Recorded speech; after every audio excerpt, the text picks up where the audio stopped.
बघा मित्रांनो, आपल्या नेक्स्ट व्हिडिओमध्ये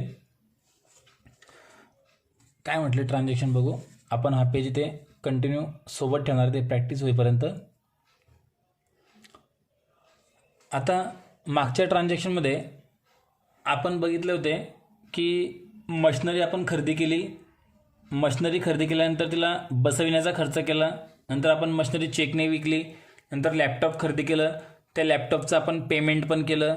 नंतर एक ट्रान्झॅक्शन बघितलं होतं की जे आपलं डबल ट्रान्झॅक्शन झालं होतं, त्यात आपण थोडं करेक्शन करून ते एक ट्रान्झॅक्शन नवीन बनवलं होतं. आता आपण आज बघणार आहोत की प्राण्यांची खरेदी विक्री झाली असेल तर काय करायचं असतं. मी तुम्हाला बोललो होतो मित्रांनो की जेव्हा पण प्राण्यांची खरेदी विक्री होते तेव्हा प्राण्यांचं नाव न घेता त्या ठिकाणी आपण शब्द वापरायचा असतो लाईव्ह स्टॉक. लाईव्ह स्टॉक म्हणजे काय? जिवंत प्राणी. जिवंत प्राण्यांची खरेदी विक्री झाली असेल तर त्या ठिकाणी त्या प्राण्यांचं नाव एंट्रीमध्ये न घेता, टू अकाउंट्समध्ये न घेता लाईव्ह स्टॉक शब्द आपल्याला वापरायचा असतो. याचं रिझन, कारण कोणत्याही बिझनेस, आता बघा बिझनेस म्हटलं म्हणजे प्राणी खरेदी विक्री करणं हा आपला बिझनेस नाही आहे, पण कोणाची आवड असल्यामुळे, कोणाची हॉबीज असते की प्राणी ते पाळणं, त्यांचं संगोपन करणं हे त्यांची एक आवड असते. पण यांचं पण जो टर्नओव्हर असतो, यांचं पण जे काही खरेदी विक्री असते, इथे हे बिझनेसच्या अकाउंटिंगमध्ये करायचं असतं, कारण ते बिझनेससाठी ते यूज करतायत. तर यासाठी यांना लाईव्ह स्टॉक असं म्हटलं जातं. यांचा पण अकाउंटिंगमध्ये समावेश केला जातो. हा बिझनेसचाच ॲसेट्स आहे असं गृहीत आपण धरतो आहोत, कारण इथे वैयक्तिक वापरासाठी म्हटलेलं नाही आहे. तर कोणी मोठे मोठे व्यावसायिक जर असतात तर यांच्याकडे डॉग्स, हॉर्स असे प्राणी हे स्वतः पाळत असतात. तर हे बिझनेसची ॲसेट म्हणून याची नोंद केली जाते. ते आपल्याला इथे बघायचं आहे. तर बघा आता, परचेस हॉर्स. हॉर्स म्हणजे घोडा. ऑफ ₹70,000, 70,000 रुपयांचा आपण हॉर्स खरेदी केलेला आहे. आता बघा, 70,000 रुपयांचा हॉर्स जर खरेदी केलेला आहे तर इथे दोन क्रिया करतायत. अगोदर लक्षात घ्या, इथे रोख खरेदी केला का उधार खरेदी केला काहीच म्हटलेलं नाही आहे. म्हणजे इथे तो रोखच आपण खरेदी केलेला आहे. कॅश शब्द सायलेंट आहे. परचेस म्हटलेला आहे हॉर्स. मग दोन अकाउंट इथे सापडत आहेत. एक पहिला हॉर्स आणि दुसरं कॅश, कारण पैसे आपल्याकडनं 100% गेलेले आहेत. पण मग कॅश अकाउंट तर आहे, पण हॉर्स आपण लिहिणार नाही, हे अगोदर लक्षात घ्या. आपण हॉर्स लिहिणार नाही. हॉर्स हा जिवंत प्राणी आहे. तर आपण त्या ठिकाणी काय शब्द वापरायचा असतो? Live stock account. कोणत्याही प्राण्याचं नाव न लिहिता लाईव्ह स्टॉक लिहायचं असतं. हां, जेव्हा शेवटी आपण त्याची एंट्री करणार, एंट्री केल्यानंतर जेव्हा आपण नॅरेशन लिहितो तर त्या नॅरेशनमध्ये आपण ते लाईव्ह स्टॉकमध्ये नेमकं काय खरेदी विक्री केलं आहे, कोणता प्राणी आहे हे आपण दाखवून देणार आहोत. पण एंट्री करताना मात्र काय लिहायचं आहे? Live stock. मग आता परचेस हॉर्स म्हटलं, आपण लाईव्ह स्टॉक घेतलं. दुसरं अकाउंट आपण इथं घेणार आहोत कॅश अकाउंट. ठीक आहे, दोन अकाउंट आपल्याला इथे सापडले, एक लाईव्ह स्टॉक आणि दुसरं कॅश. तर इथले दोन अकाउंट जे आपण बघितले, कॅश आणि लाईव्ह स्टॉक. कॅश का बरं घेतलं हे तुम्हाला क्लिअर झालं असेल, कारण इथे ट्रान्झॅक्शन रोखीचं आहे, उधारीचं आहे, काहीच म्हटलेलं नाही. याचा अर्थ हा व्यवहार रोखीचा आहे. ठीक आहे, आता याला आपण अकाउंट्स लावायचे आहेत. टाईप्स लावू, पर्सनल, रिअल की नॉमिनल. तर लाईव्ह स्टॉक हा रिअल अकाउंटमध्ये कन्सिडर केला जातो आणि कॅश पण रिअलमध्ये. कॅश तर आपल्याला माहिती रिअलमध्ये का बरं घेतो, पण लाईव्ह स्टॉक समजून घ्या. तर लाईव्ह स्टॉक म्हणजे जिवंत प्राणी. तर आता इथे हॉर्स आहे. हा हॉर्स आपण आत्ता 70,000 मध्ये खरेदी केला, तर भविष्यामध्ये आपण त्याला पुन्हा विकू पण शकतो. ठीक आहे, जसं आपण लॅपटॉप, मशिनरी हे वापरून पुन्हा विकू शकतो, तसं हॉर्स पण आपण 2, 4, 5 वर्ष आपल्याकडे सांभाळून पुन्हा विकू पण शकतो. म्हणून भविष्यात आपल्याला पैसे पुन्हा काही ना काही परत मिळणार आहेत, म्हणून ते आपली मालमत्ता असते. ठीक आहे, त्याला आपण रिअल अकाउंट लावणार. आता इथं काय झालं आहे, आपण लाईव्ह स्टॉकला पण आणि कॅशला पण, दोघांना पण आपण रिअल अकाउंट लावलेलं आहे. Debit what comes in, credit what goes out असा नियम आहे. नियम काय आहे? Debit what comes in, credit what goes out. आलं असेल तर डेबिट कर, गेलं असेल तर क्रेडिट कर. आता मला सांगा, ह्या ट्रान्झॅक्शनमध्ये हॉर्स, ज्यासाठी आपण लाईव्ह स्टॉक शब्द वापरला आहे, ते आपल्याकडे आलं आहे की गेलं आहे? परचेस म्हटलं आहे बघा. परचेस म्हटलं म्हणजे आपल्याकडे ते येत आहे. मग याला म्हणणार आपण कम्स इन. याला काय म्हणतो आपण? Comes in. आणि कम्स इनला आपण नेहमी काय करणार, डेबिट करणार. Debit what, comes in. आता कॅश आली की गेली आहे, तर कॅश आपल्याकडून इथे जाणार आहे. आपण जर हॉर्स खरेदी केलेला आहे तर कॅश आपल्याकडून जाईल, म्हणून कॅशला आपण करणार क्रेडिट. संपला विषय. आता एंट्री करणार. एंट्री कशी करायची आपल्याला चांगल्या प्रकारे आता समजत असेल. एंट्री कशी करतो आपण, अगोदर डेबिट अकाउंट घेतो. डेबिट कोणाला करणार आहे, लाईव्हस्टॉकला. मग इथं आपण घेऊ लाईव्हस्टॉक अकाउंट डेबिट. अमाऊंट आहे 70,000. डेबिटची अमाऊंट डेबिट कॉलममध्ये, क्रेडिट कॉलममध्ये डॅश करणार टू कॅश अकाउंट. तर कॅश अकाउंटला क्रेडिट करणार 70,000 रुपये. आणि ही एंट्री संपली. नॅरेशनमध्ये आपण हॉर्स परचेस केला म्हणून लिहिणार आहोत, being purchase horse on cash. Being purchase horse on cash. आणि ही एंट्री संपली. इथपर्यंत क्लिअर आहे. नेक्स्ट ट्रान्झॅक्शन आपण बघू आता. बघ मित्रांनो, थोडंसं जो व्हिडिओ मागचा होता थोडंसं व्हिडिओमध्ये करेक्शन झालं माझ्याकडनं. इथे आन्सर लिहिलं गेलं आहे, ते समजून सांगतो. आपण मागचं ट्रान्झॅक्शन बघितलं की त्यामध्ये आपण हॉर्स परचेस केला होता. आता इथं बघा काय म्हटलं आहे, सोल्ड काऊ ऑफ ₹20,000. आपण 20,000 रुपयामध्ये एक गाय विकली. कशी विकली म्हणजे रोख विकली की उधार विकली, काहीच हिंट दिलेलं नाही आहे. म्हणजे आपण असं गृहीत धरणार की इथे काहीच म्हटलेलं नाही आहे उधार विकली म्हणून, म्हणजे आपण ती रोख विकलेली आहे. कॅश शब्द देण्याची गरज नसते. मग आता इथं 2 अकाउंट आपल्याला शोधून काढायचे आहेत. 2 अकाउंट कोणते कोणते येतील, एक तर गाय विकली, तर गायीचं इथे ट्रान्झॅक्शन आहे, पण आपण गाय शब्द प्राण्यांचे नावं लिहित नाही. त्या ठिकाणी आपण काय लिहितो, लाईव्हस्टॉक. पहिलं अकाउंट आपल्याकडे येईल लाईव्हस्टॉक. दुसरं अकाउंट रोखीने विकलेली आहे, तर कॅश आपल्याकडे येईल. दुसरं अकाउंट येईल कॅश अकाउंट. 2 अकाउंट समजले कसे घेतले. नेक्स्ट त्यांना टाईप्स कोणतं लावणार, दोघांना पण रिअल. लाईव्हस्टॉक आपण मागच्या ट्रान्झॅक्शनला बघितलं रिअल लावतो, कॅशला पण रिअलच लागेल. रिअलपर्यंत आपण पोहोचलो. आता आपल्याला काय करायचं आहे, ते रूल्स त्यांना लावायचे आहेत. तर बघा इथे बघा रिअल रूल्स काय दिसत आहेत. रूल्स काय म्हणतोय बघा, debit what comes in, credit what goes out. जे आलं असेल त्याला डेबिट कर, गेलं असेल त्याला क्रेडिट कर. लाईव्हस्टॉक म्हणजे काऊ. इथे काऊ आपल्याकडे इथे debit what comes in, credit what goes out मध्ये काऊ कम्स इन आहे की गोज आउट आहे बघा. म्हणजे लाईव्हस्टॉक आपण त्याला म्हटलेलं आहे. आपण सोल्ड करत आहोत, विकतोय, तर लाईव्हस्टॉक म्हणजेच काऊ. इथे काऊ आपल्याकडनं जाईल, गोज आउट आहे म्हणून त्याला गोज आउट म्हटलं. गोज आउटला काय करतो, क्रेडिट. आणि त्यानंतर पैसा जो आहे कॅश तो आपल्याकडे येईल, कम्स इन आहे म्हणून ते कम्स इन म्हणून त्याला आपण काय करणार, डेबिट. आता एंट्री करणार. एंट्री करताना काय करायचं बघा, एंट्री करताना अगोदर डेबिट बाजू घेतो. डेबिट कोणाला करणार आपण इथे, कॅशला. आणि लाईव्हस्टॉक जाईल म्हणून लाईव्हस्टॉकला क्रेडिट. मग कॅश अकाउंट डेबिट 20,000 इथे डॅश केलं क्रेडिट कॉलममध्ये. टू म्हटलं म्हणजे ही क्रेडिट बाजू होऊन गेली.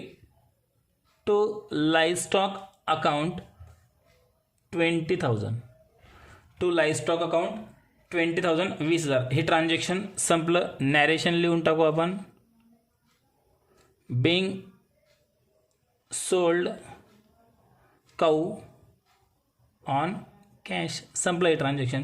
म्हणजे ह्या 2 ट्रान्झॅक्शनमध्ये काय शिकायला मिळालं तुम्हाला, की कोणत्याही प्राण्याची खरेदी विक्री जर केली असेल तर पर्टिक्युलर प्राणीचं नाव एंट्रीमध्ये न लिहिता त्या ठिकाणी लाईव्हस्टॉक हा शब्द वापरा. आणि त्यानंतर नॅरेशन लिहिताना त्या प्राण्याचं नाव नॅरेशनमध्ये आपण लिहून टाकणार. इतकं तुमचं क्लिअर झालं असेल. आता इथे आपण गाय रोख विकली म्हणून कॅशला डेबिट केलं. चेक घेतला असेल तर बँकेला डेबिट झालं असतं. एकदम सिम्पल आहे. Next transaction. नेक्स्ट ट्रान्झॅक्शन काय म्हटलं बघा आता, cash deposited into the bank. आपण बँकेमध्ये पैसे जमा केले. कोणती बँके नाव दिलेलं नाही, बँकेत फक्त पैसा जमा केलेला आहे, डिपॉझिट केलेला आहे. ह्या एंट्रीला कॉन्ट्रा एंट्री म्हणतात, हे लक्षात घ्या. कोणती एंट्री म्हणता याला, कॉन्ट्रा एंट्री. बघा तुमच्या माहितीसाठी मी ते शब्द लिहून देतो, कॉन्ट्रा. हे कॉन्ट्रा काय असतं आपण नंतर बघणार आहोत. फक्त लक्षात ठेवा याला कॉन्ट्रा एंट्री म्हणतात. कोणत्या एंट्रीला कॉन्ट्रा म्हणतात, जर आपण बँकेत पैसे जमा केले किंवा बँकेतनं पैसे आपण काढले तर याला कॉन्ट्रा एंट्री म्हणायचं असतं. तर ही कॉन्ट्रा एंट्री आहे. का बरं बघा, कॅश डिपॉझिटेड, डिपॉझिटेडचा अर्थ होतो जमा केले, आपण पैसे जमा केले इन टू द बँक, फक्त बँकेत पैसे जमा केले, इथे खर्च नाही आहे, काही खरेदी विक्री नाही आहे, फक्त आपण काय केलेत आपल्याकडचे पैसे बँकेत जमा केलेले आहेत. मग दोन अकाउंट कोणते कोणते येतील, बँकेत जमा केले म्हणून पहिलं अकाउंट बँक, आणि पैसे जमा केले तर दुसरं अकाउंट कॅश. दोन अकाउंट सापडले. टाईप्स लावू. बँकेला कोणतं टाईप लागेल, पर्सनल, तर कॅशला कोणतं लागेल, रिअल. बँकेला लागेल पर्सनल आणि कॅशला लागेल रिअल. इतकं क्लिअर आहे. आता आपण रूल्स लावू. बँकेसाठी पर्सनल अकाउंट आहे, तर पर्सनल अकाउंटचा नियम काय म्हणतो, debit the receiver, credit the giver. Receiver म्हणजे घेणारा, गिव्हर म्हणजे देणारा. आपण पर्सनल अकाउंट कोणाकरता वापरलाय, बँक करता. मग बँक इथे रिसिव्हर आहे का गिव्हर आहे बघा. मग आता लक्षात येईल, आपण पैसे बँकेत जमा करतोय तर बँक पैसे आपल्याकडनं घेते, म्हणजे इथे बँक कोण होऊन गेली आहे, रिसिव्हर. इथे बँक होऊन जाईल रिसिव्हर, आणि रिसिव्हरला आपण नेहमी काय करतो, डेबिट. इतकं क्लिअर झालं. लगेच कॅश अकाउंट. इथे कॅश अकाउंटला कोणता नेम लावतो, रिअल अकाउंट. नियम काय, डेबिट वाट comes in, credit what goes out. आलं असेल तर डेबिट कर, गेलं असेल तर क्रेडिट कर. इथे कॅश आपल्याकडे आली की गेली रे, आपल्याकडनं कॅश गेलेली आहे म्हणून कॅश गोज आउट, आणि गोज आउटला आपण नेहमी काय करतो, क्रेडिट. कॅशला क्रेडिट. संपलं. एंट्री लिहू आता. ॲक्च्युअल आपण एंट्रीमध्ये अगोदर डेबिट बाजू घेतो, नंतर क्रेडिट बाजू. मग इथे डेबिट कोणाला करणार आपण, बँकेला. म्हणून bank account debit 10,000 to cash account 10,000. Narration लिहायचं असतं, being cash deposited into bank. आता बघा कॉन्ट्रा एंट्री कशाला म्हणणार, जर एकाच एंट्रीमध्ये बँक आणि कॅश अकाउंट येत असतील त्याला कॉन्ट्रा एंट्री म्हणतात. मग तो बँक किंवा कॅश डेबिटला असो किंवा क्रेडिटला असो, पण कॅश आणि बँक दोघी सोबत जर येत असतील एंट्रीमध्ये, त्याला म्हणायचं असतं आपल्याला कॉन्ट्रा एंट्री. क्लिअर आहे. नेक्स्ट ट्रान्झॅक्शन, हे पण कॉन्ट्रा एंट्रीज आहे, मी समजावून सांगतो. Cash withdrawn from bank. बँकेतनं पैसे काढले. कशा करता काढले सांगितलेत का, काहीच सांगितलेलं नाही आहे. म्हणजे हे पैसे आपण बिझनेस करताच काढलेले आहेत. मग पुन्हा दोन अकाउंट कोणते कोणते आले पाहिजे, पुन्हा आपण दोन अकाउंट, बँकेत पैसे जमा केले काय किंवा बँकेतनं पैसे काढले काय, तर दोघी ठिकाणी बँक आणि कॅश अकाउंटच येईल.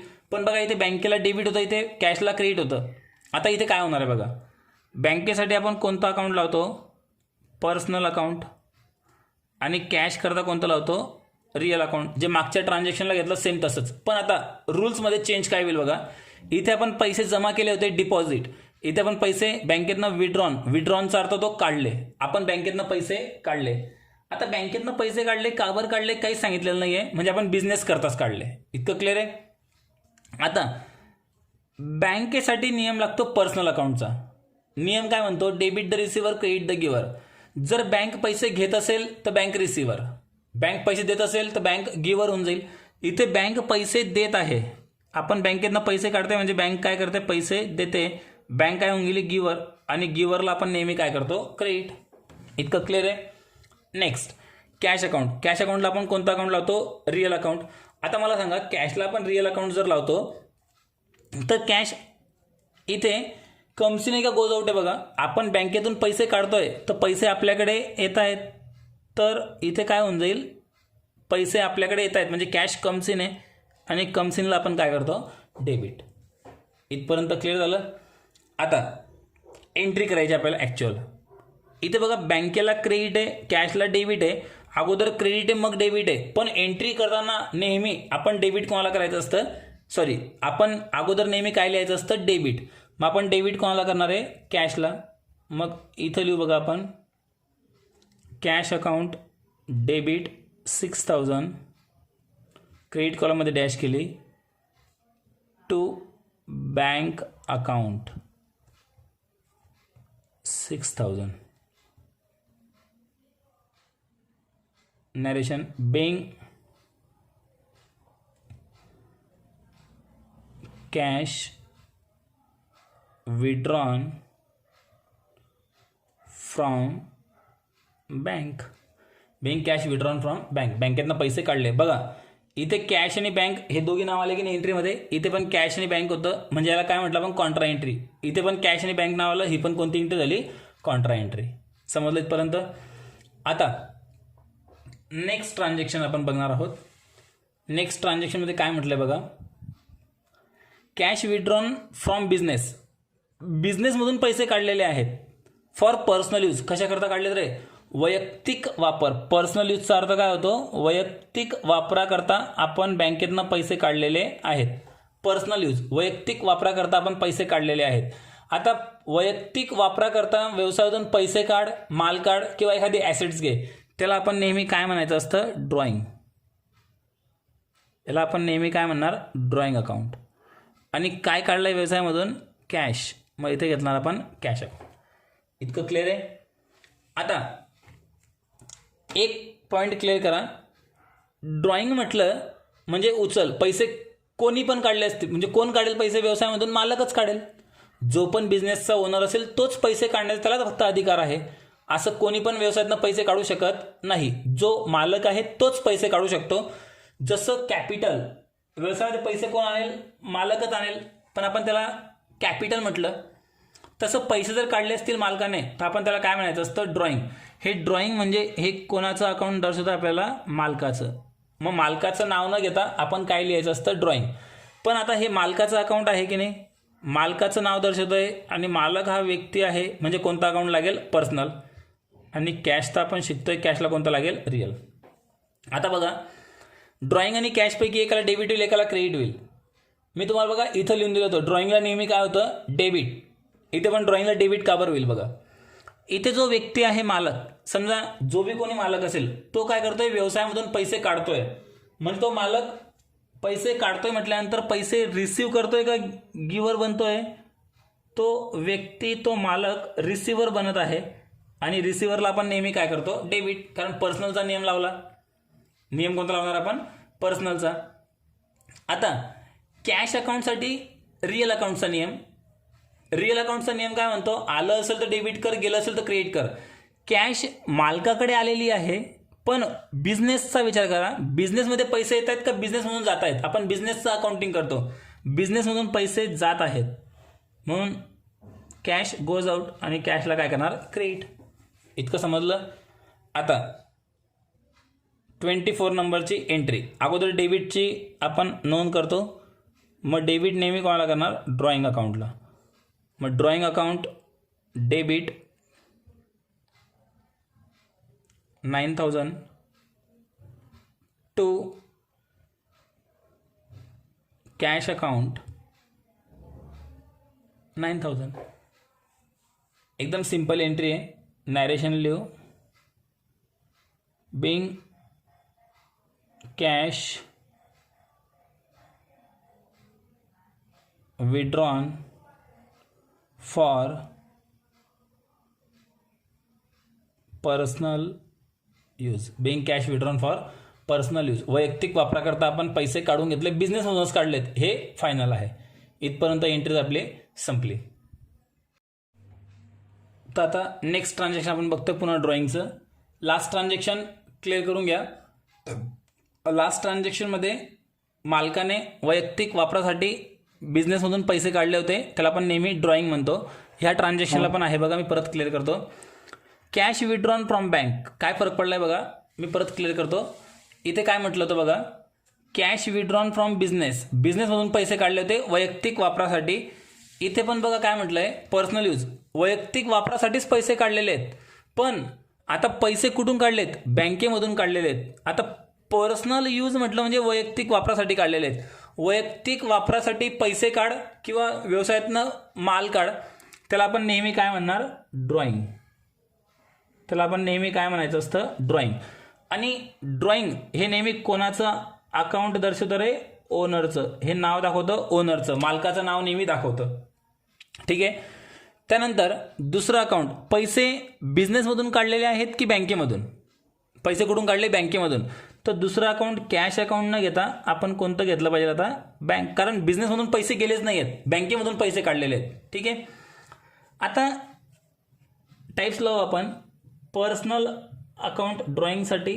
का बरं पर्सनल अकाउंट? कारण ड्रॉइंग अकाउंट हे ओनरचं, मालकाचं आहे, मालकाचं नाव दाखवतं आणि मालक हा व्यक्ती आहे म्हणून पर्सनल अकाउंट. बँक पण ही संस्था आहे, संस्थेसंबंधित पण पर्सनल अकाउंट आपण लावत असतो. ठीक आहे इथपर्यंत. आता ड्रॉइंग. आता पर्सनल अकाउंटमध्ये ड्रॉइंग डेबिट की क्रेडिट? बघा मी इथं तर म्हटलेलं आहे तुम्हाला की ड्रॉइंगला नेहमी काय करणार आपण? डेबिटच करतो. हे बघा या पेजवर लिहिलं इथे ड्रॉइंगला नेहमी डेबिट. पण का बरं डेबिट? इथे बँकेतनं पैसे काढले, ते पैसे बिझनेसमध्ये आलेत का? नाही. ते पैसे मालक वैयक्तिक वापराकरता घरी घेऊन गेलेला आहे. म्हणजे मालक हा पैसे रिसिव्ह करतोय, तो रिसिव्हर आहे म्हणून आपण इथे म्हणू रिसिव्हर. आणि रिसिव्हरला आपण नेहमी काय करतो रे? डेबिट. तर पैसे कुठून काढले? बँकेमधून. बँक पैसे घेते की देते? बँक पैसे देते. म्हणजे बँक इथे कोण बनली आता? गिव्हर. आणि गिव्हरला आपण नेहमी काय करतो? क्रेडिट करतो. इतकं संपलं. आता याच्यानंतर आपल्याला एंट्री करायची आहे. एंट्री करताना आपण नेहमी काय करणार? डेबिट बाजूची नोंद करणार. डेबिट कोणाला करणार? ड्रॉइंग. जर ड्रॉइंग जर आहे तर हे नेहमी डेबिटलाच येईल. मग इथं आपण म्हणू ड्रॉइंग अकाउंट डेबिट 8,000. कुठून काढलेत पैसे? बँकेमधून. To bank account 8,000. नॅरेशन लिहू आपण. Being cash withdrawn from bank for personal use. आपण बँकेतनं पैसे काढले वैयक्तिक वापरासाठी. इथपर्यंत आपण व्हिडिओ थांबवू. व्हिडिओ मुद्दामून मी 20 ते 30-35 मिनिटाच्या आतच बनवतो. कारण एकदम जर आपण एका तासाचा व्हिडिओ पण बनवू शकतो, पण त्यामध्ये काय होतं, बरेचसे विद्यार्थी व्हिडिओ पूर्ण बघत नाहीत, त्याला फॉरवर्ड करून बघतात. मग 1 तास तुम्ही कंटिन्यू व्हिडिओ बघत नाहीत. म्हणून आपण व्हिडिओची लेंथ अशीच ठेवलेली आहे, जेणेकरून तुम्हाला व्हिडिओमध्ये इंटरेस्ट पण आला पाहिजे, बोर पण नको व्हायला. त्यासाठी तुम्हाला हा व्हिडिओ मी इतकं कमी वेळेची मी बनवत आहे. ठीक आहे. Okay bye.